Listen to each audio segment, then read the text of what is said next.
नमस्कार, मी शिराळ्यातला रहिवासी विद्याधर विजयराव कुलकर्णी शिराळ्यातलाच असून आज जो आपल्या नागपंचमीचा प्रश्न इथं आपल्या सर्व माध्यमांच्या ह्याच्यातून उपस्थित आपल्या जे लोकप्रतिनिधी आहेत माननीय सत्यजित देशमुख भाऊ यांनी जो उपस्थित केलेला आहे त्यामधून त्या आज शिराळकरांना एक अशी खरंच एक अपेक्षा निर्माण झालेली आहे की ह्याच्यामध्ये काहीतरी कोणतर काम करत आहे।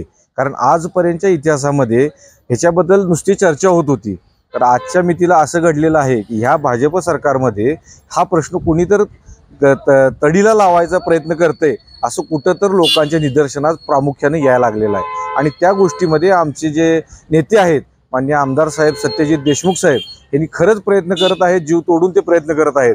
आणि हा प्रश्न आमच्या सर्व शिराळकरांच्या दृष्टिकोनातून अतिशय जीवाभावाचा आहे की जेणेकरून ह्या नागाला आमच्या इथल्या आया बहिणी आहेत त्या सर्व भाऊ मानतात। याचा अर्थ आम्ही त्याचं 100% त्याला कुठं दगाफटका करत नाही। ही परंपरा आहे, गेली 1200 वर्ष जुनी असलेली ही परंपरा आहे। ह्याच्यामध्ये आमच्या भावना आणि आमचा एक भावनिक बरोबर म्हणजे त्याच्याबरोबर एक आमचं श्रद्धास्थान पण ते आहे। त्यामुळे इथं कुठलाही राजकीय खटाटोप न करता जे काय सर्वांनी एकत्र येऊन हे जे काय प्रयत्न चालू आहे त्याला सगळ्यांनी साथ देणं गरजेचं आहे। आणि आमच्या शिराळकरांचा जो मनातला भावनाचा जो श्रद्धेचा जो प्रश्न आहे तो 100% कुठंतर निकालात निघल अशी आम्हाला आता कुठंतर आशा पण निर्माण झालेली आहे आणि मनात एक कुठंतर पालवी फुटलेली आहे। त्या गोष्टीला जरी कुणी आता काय बोलत असलं तरी पण ह्या सरकारमध्ये ब्रेक लागणार नाही अशी मला 100% आशा आणि खात्री वाटते। आणि हा प्रश्न मार्गी लागून शिराळकरांचा जो एक हे आहे म्हणजे बरेच दिवस प्रलंबित 2002 पासून पडलेला जो प्रश्न प्रलंबित आहे तो मार्गी लागल, आमच्या शिराळ्याला गतवैभव प्राप्त होईल आणि त्या वैभवामधून शिराळाचा जो इतिहास आहे तो संपूर्ण जगाच्या समोर कुठेतरी मांडला जाईल। आणि त्यामुळे आमच्या शिराळकरांचं एक मनाचं खूप मोठं समाधान मिळेल। त्याबद्दल मी धन्यवाद देतो आणि आमच्या आमदार साहेबांना पण धन्यवाद देतो त्याबद्दल। आणि तुम्ही जे इथं आज माझी मुलाखत घेतली त्याबद्दल तुम्हा सगळ्यांचं मी धन्यवाद व्यक्त करतो। हजारो वर्षापूर्वीची जीवननागाची पूजा करण्याची परंपरा ही गोरक्षनाथ महाराजांनी शिराळा नगरीत चालू केली। आमच्या इथले एक बामणपुऱ्यात गोरक्षनाथ महाराज दीक्षा मागण्यासाठी आले होते। आले असता तेथील महिलेला दीक्षा देण्यास वेळ झाला। गोरक्षनाथ महाराजांनी वेळ का झाला असे विचारल्यानंतर त्यांनी आज नागपंचमी आहे आणि मी चिखल्याच्या नागाची पूजा करत आहे असं सांगितलं। तर त्यांनी सांगितलं आजपासून तुम्ही जिवंत नागाची पूजा करायची आहे आणि त्यांनी तो जिवंत नाग तिथं प्रकट केला आणि ती पूजा करण्याची परंपरा चालू झाली। आणि ह्या शिराळ्याच्या ग्रामदेवतेला ते त्यांनी सोपवलं की इथून पुढे ह्या पंचमीची ह्या नागांची रक्षण करण्याची जबाबदारी तिची आहे। आणि त्या गोरक्षनाथांच्या आणि अंबामाताच्या आशीर्वादानं ही नागपंचमी हजारो वर्षापूर्वी चालू झालेली आहे। तर यातून 2002 साली कोर्टात गेलेले सर्व मित्र यांच्यामुळं आम्हाला थोडं संकट आले आणि जीवननागाची पूजा बंद केली। परंतु आमच्या सर्वसामान्य लोकांची अशी अपेक्षा आहे की आम्हाला पारंपरिक जीवननागाची पूजा करायला मिळावी। आमच्या हातून कुठल्याही नागाला इजा होत नाही, आम्ही त्यांची कुठलीही घरं फोडत नाही। आम्ही अतिशय चांगल्या पद्धतीनं म्हणजे आमच्यातला लहान मुलगा जरी असला तरी तो शिक्षण घेऊनच नाग पकडण्यात जातो, कधीही त्याला इजा होत नाही, इजा करत नाही। इजा झालेल्या नागांना दुरुस्त करून अतिशय आम्ही म्हणजे आमच्या आईवडिलांची जशी सेवा करतो तशी इजा झालेल्या नागांची नागपंचमीच्या पिरियडमध्ये नव्हे तर वर्षानुवर्ष कधीही कुठेही इजा झाली तर ते आमच्या घरी आणून त्याला आईवडिलांची जशी सेवा करतो त्या पद्धतीने आम्ही त्यांची सेवा करून त्यांना अतिशय चांगल्या पद्धतीनं परत त्यांच्या जिथं राहतात तिथं नेऊन सोडतो। तर अशा पद्धतीनं आम्हाला आज आमच्या शिराळा विधानसभेचे आमदार यांनी आमची जिवंत नागाची सत्यजित देशमुख यांनी जिवंत नागाची पूजा करण्याची बरेच आमदार होऊन गेले, बरेच खासदार झाले, त्यांनी कोणी मांडली नाही, पण आमची व्यथा त्यांनी तिथं मांडली त्याबद्दल आम्ही त्यांचे आभार व्यक्त करतो। आणि आमच्या जीवन नागाची पूजा चालू व्हावी ही अपेक्षा होतो। जशी भारत देशाला काश्मीरची गरज आहे तशी शिराळा नगरीतल्या सर्व लोकांना जिवंत नाग पूजा करण्याची गरज आहे। मी सम्राट सिंह पृथ्वीराज शिंदे अंबामाता मंदिरचा ट्रस्टी आहे। आमची शिराळ्याची जी जगविख्यात नागपंचमी जी आहे ती खूप ऐतिहासिक आणि पौराणिक काळापासून चालत आलेली ही नागपंचमी आहे।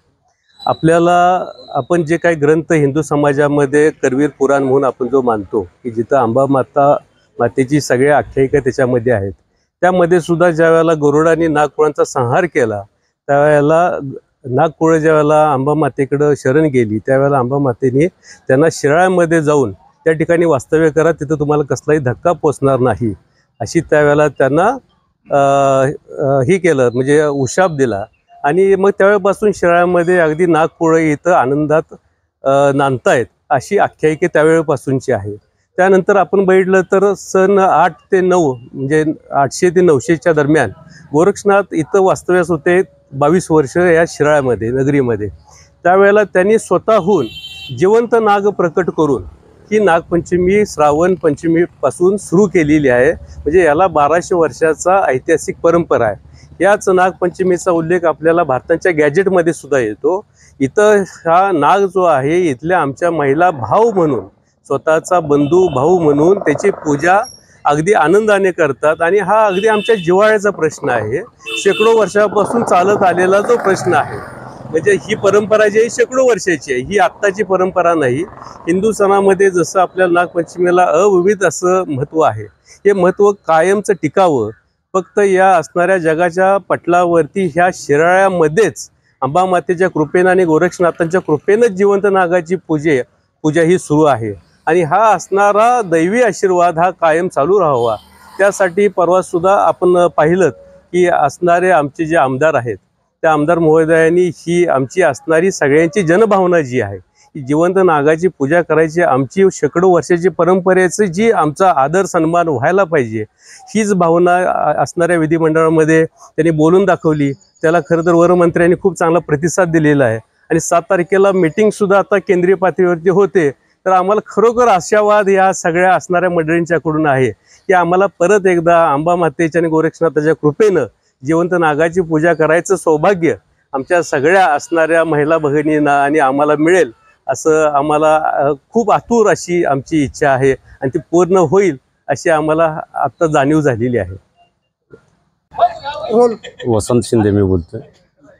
32 शिराळ्यातील नागपंचमी अंबामाता मंदिर बसणं आम्ही बेंद्रा दिवशी नारळ फोडतो नागधरायसाठी, देवाचं दर्शन घेऊन मातेचं.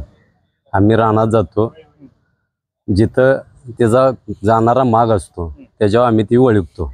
आत गेलाय जनावर आपलं नागबीक, त्याच्यावर आम्ही ती ओळखतो. मग गावला की आम्ही घरी आणून एक पेटी असून दे नाही गाडगा असून दे त्याच्यात नेऊन ठेवतो. ठेवल्यानंतर त्याला खाद्य उंदीर बिडकी ह्या पद्धतीने आम्ही त्याला खाद्य देतो 15 दिवस. पंचमी झाली की दुसरी दिवशी आम्ही ती नाग घरी पुजून दुसरी दिवशी नाग आम्ही त्यांच्या वस्तीवर जिथं गावल्यात तिथं आम्ही नेऊन सोडतो. त्यापासून त्याला विजा वगैरे कधी काय होत नाही. विजा झाली लागलं काय नागाला तर आम्ही डॉक्टरकडे जाऊन तिचं सगळं हे करून ट्रीटमेंट करून ती नेऊन आम्ही सोडतो. बरं केल्याशिवाय आम्ही त्याला सोडत नाही. नागच धरतात का धामीन पण पकडतात? नाही नागच धामण नाही. आता तुमची नागपंचमीची पावसाळी अधिवेशन मध्ये ही झालेली आहे, परवानगी मागण्यासाठी चालू आहे. तुमची काय प्रतिक्रिया या संदर्भात? ते मिळावे अशी आमची प्रतिक्रिया आहे. शिराळ्याची तालुक्याची आमची प्रतिक्रिया आहे. आमदार साहेबांनी त्याच्यासाठी प्रयत्न करावे आणि करावेच. त्यांना केंद्र शासनाने परवानगी द्यावी अशी आमची शिराळकरांच्या वतीने ती मागणी आहे. आणि परंपराची चालू येणारी नागपंचमी चालू व्हावी. सध्या राज्याच्या पावसाळी अधिवेशनामध्ये शिराळा विधानसभाचे लोकप्रतिनिधी सन्माननीय सत्यजीतजी देशमुख यांनी शिराळ्याच्या नागपंचमीच्या संदर्भात आणि पूजेस परवानगी मिळण्यासंदर्भात त्यांनी आपलं लक्षवेधी मांडली. या लक्षवेधीसाठी सन्माननीय जयंतरावजी पाटील साहेब, अर्जुन खोतकर साहेब, सन्माननीय गोपीचंदजी पडळकर या सन्माननीय लोकप्रतिनिधींनी याला पाठिंबा देऊन ही नागपूजा व्हावी या संदर्भात आपला पाठिंबा व्यक्त करून भावना व्यक्त केल्या. पण या नागपंचमी संदर्भात जर बोलायचं झालं तर इसवी सन 2003 साली काही प्राणीमित्र संघटनेकडून या नागपंचमीमध्ये नागपंचमी संदर्भात उच्च न्यायालयामध्ये एक जनहित याचिका दाखल केली. आणि या जनहित याचिकेनुसार काही इंटरिम जजमेंट्स आली आणि नागाला पकडणं आणि त्याचं वाहतूक करणं, त्याचे खेळ करणं या संदर्भामध्ये त्याच्यावर बॅन आली. विशेषतः ही आमची धार्मिक परंपरा आहे आणि या धार्मिक परंपरा आमची रिलिजियस असणारा आमचा हक्क आहे. पण हे करत असताना या प्राणीमित्रांच्या असणाऱ्या याचिकेमुळे याच्यावर बंदी आली. यानंतर इसवी सन 2014 पर्यंत वेगवेगळ्या 3-4 याचिका दाखल झाल्या आणि सगळ्याचा परिपाक हा झाला की या नागपंचमीवर कायमचं बंधन आलं. पण 2014 नंतर 2018 साली 17 साली पर्यंत सर्वोच्च न्यायालयामध्ये सुद्धा या संदर्भात केस दाखल झाली होती. एकंदरीत 1972च्या ॲनिमल ॲक्टनुसार याच्यावर बंधनं आली. पण आमचा धार्मिक हक्कही आहे. सन्माननीय लोकप्रतिनिधींनी या संदर्भात प्रश्न मांडलेला आहे. आता हा प्रश्न असणाऱ्या देशाच्या वनमंत्र्यांसमोर या संदर्भातली मीटिंग होणार आहे. ही मीटिंग झाली, देशाचे असणारे सन्माननीय नेते अमित भाई शाह हे या मीटिंगला उपस्थित राहणार आहे. पण या सगळ्या असणाऱ्या मीटिंगचा परिपाक होऊन ही जी नागपंचमी परवानगी मिळाली आणि विशेष आम्हाला नागपंचमी संदर्भात आमचा नेहमीप्रमाणे पूर्वरत जर झाली तर निश्चित या सगळ्या असणाऱ्या लोकप्रतिनिधींचे आम्ही अभिनंदन करू, स्वागत करू आणि शिराळकरांच्या वतीनं त्यांचा जाहीर सत्कार करू. सत्यजित भाऊ देशमुखनी आमच्या आमदारांनी आज इथं पावसाळी अधिवेशनमध्ये विषय मांडलेला आहे आणि त्याच्या आधी अमित शहानी आम्हाला शब्द दिलेला आहे की आम्ही पंचमी तुमची पहिल्यासारखी चालू करू म्हणून. आज आम्ही सगळेजणी नागाला भाऊ मानतो. 2014 पासून आमचे भाऊ आमच्याकडे यायचे बंद झाले. आम्ही चतुर्थीचा उपास करतो आणि पंचमीचा उपास नागाची पूजा झाल्यानंतर सोडतो आणि आज त्याला भावाच्या नात्यानं आम्ही मानतो. आमचा माहेरचा भाऊ मानतो आणि आमचा हा पाठीराखा आम्हाला पहिल्यासारखा मिळाला पाहिजे. आम्ही कधी त्यांना भेटही नाही. येतात, जातात, राहतात, त्यांना इजा करत नाही. त्यांना जखमा झाली तर आमची मुलं ठेवून घेतात, त्यांच्या बऱ्या करतात आणि देतात. माझा मुलगा 10 वर्षाचा असताना सुद्धा शेजारी त्यांच्याबरोबर ती नाग पकडायला जायचा, घेऊन यायचा. त्यावेळी सुद्धा त्यांची वजनाची बक्षिसं, नागांच्या वजनाची बक्षिसं 8 वर्षाचा मुलगा सुद्धा पाठवताना आम्ही भ्याले नाही.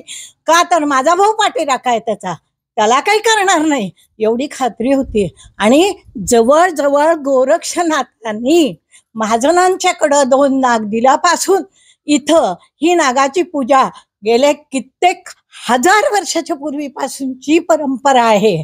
आणि आपल्या कोल्हापूरच्या अंबाबाईंनी नागमणी जाताना शिराळच्या वाटेवरून जाताना इथं टाकलेला आहे. त्यामुळे इथले नाग त्या काळामध्ये त्यांना जर कुठला त्रास दिला नाही तर काहीही करत नाहीत. आणि पहिल्याप्रमाणे माझे भाऊ माझ्या घरी यावेत आणि ती पूजा करावी. आम्हाला आमच्यातला प्राण गेल्यासारखा वाटतोय. त्याचप्रमाणे जरी नागपंचमीला जरी आम्ही नागदेवतेला जरी आम्ही हे करत असेल तरी इतर वर्षभरात सुद्धा जरी कुठं नागदेवता आम्हाला जर कुठं निदर्शनास आली तर त्याला समजा इजा झाली असेल, काय झाली असेल तर आम्ही त्याचं व्यवस्थितरित्या दवाखान्यात नेऊन त्याचं सर्व प्रकारे औषधोपचार करून त्याला पूर्णपणे व्यवस्थित म्हणजे त्याच्या जे जखम असेल काय असेल त्याला व्यवस्थित आम्ही औषध मलमपट्टी करून परत त्याच्या निसर्गाच्या त्याच्या सहवासात आम्ही व्यवस्थितरित्या सोडतो. त्याला कुठलाही आम्ही दगाफटका करत अजिबात नाही. त्याचबरोबर नागपंचमीच्या काळात सुद्धा काही आतबल झालं, घटना एखादी घडली, समजा एखाद्याला कुठं तर बाईट झाला तरी पण त्याच्यावर आम्ही कुठलाही हे म्हणजे बंदुगिरीचा उपचार न करता आमच्या शिराळ्याच्या ग्रामीण रुग्णालयामध्ये पूर्णपणे लसी उपलब्ध असतात. त्या दृष्टिकोनातूनच आम्ही त्याचा औषधोपचार केला जातो. म्हणजे मला यातनं एकच सांगायचं आहे की आम्ही कुठल्याही वैद्यकीय याच्यामध्ये आम्ही कुठलं साधू संत बंदुगिरी ह्या कुठल्याही प्रथेला आम्ही बळी पडत नाही. आम्ही संपूर्णपणे वैद्यकीय उपचारावरच अवलंबून असतो. आम्ही त्यालाही दगाफटका काय होऊन देत नाही अशी आमची भावना आहे आणि हे आमचं श्रद्धास्थान आहे. त्यामुळे आम्ही कधीच त्याला आजपर्यंत पण दगा होऊन दिलेला नाही आणि भविष्यात सुद्धा दगा होऊन देणार नाही. हे शिराळकरांच्या दृष्टिकोनातनं, शिराळकरांच्या बाजूनं मी सगळ्यांना आपल्याला ग्वाही देऊ इच्छितो.